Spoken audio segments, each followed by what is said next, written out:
bord de la Dordogne, une séance photo un peu particulière a lieu dans le jardin de cette bâtisse du XVIIIe siècle. Là, tu fais combien de photos? T'en fais 7? Ouais, c'est un appareil photo. En fait, il est monté sur une tête tournante à 360 degrés, ce qui nous permet justement de pouvoir shooter le jardin en 360 degrés et permettre aux internautes d'être en immersion virtuelle et de profiter du jardin à 360. On récupère donc les photos qu'on a faites avec l'appareil, on les importe dans un logiciel qui nous permet d'attacher les photos ensemble. Et ensuite, on n'a plus qu'à la mettre sur le site qui regroupe toutes les photos. Jérémy, tu peux venir voir? J'ai sorti des photos là. Tu peux pas reprendre ça après le ciel? Sur le logiciel de retouche en fait, on va refaire tout le ciel. On peut du coup se déplacer dans le jardin de gauche à droite, vers le haut, vers le bas.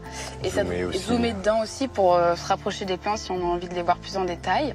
Et sur chaque petite plante, il y a des petits icônes qui nous permettent, dès qu'on clique dessus, d'avoir une petite fiche pop-up qui s'ouvre et qui permet d'avoir toutes les informations liées à la plante. Mais de manière relativement simple.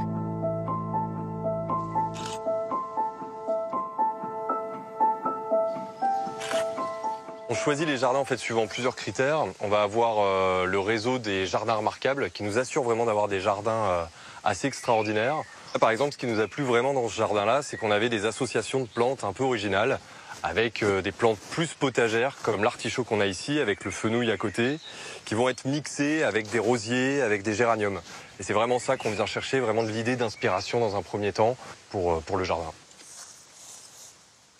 On voulait vraiment sortir le jardin de son air un peu moyenâgeuse qui était vraiment axé que sur du magazine papier. Et du coup, on voulait vraiment dépoussiérer tout ça et rendre le jardin novateur, moderne, ludique, ancré dans son temps. Aussi, le but est aussi d'aller intéresser une nouvelle population qui n'est peut-être pas forcément intéressée au jardin, mais qui connaît un petit peu ces outils-là. Et donc, nous, on vient les chercher pour les ramener dans le jardin. Permet d'avoir des tranches d'âge plus jeunes que ce qu'on peut connaître dans le jardin habituellement. Et donc du coup, l'intérêt du site, c'est qu'on peut aussi, une fois qu'on a une plante qui nous plaît, on peut l'avoir directement dans d'autres environnements. C'est ça aussi qu'on veut mettre en avant, c'est que le visiteur vient trouver de l'inspiration.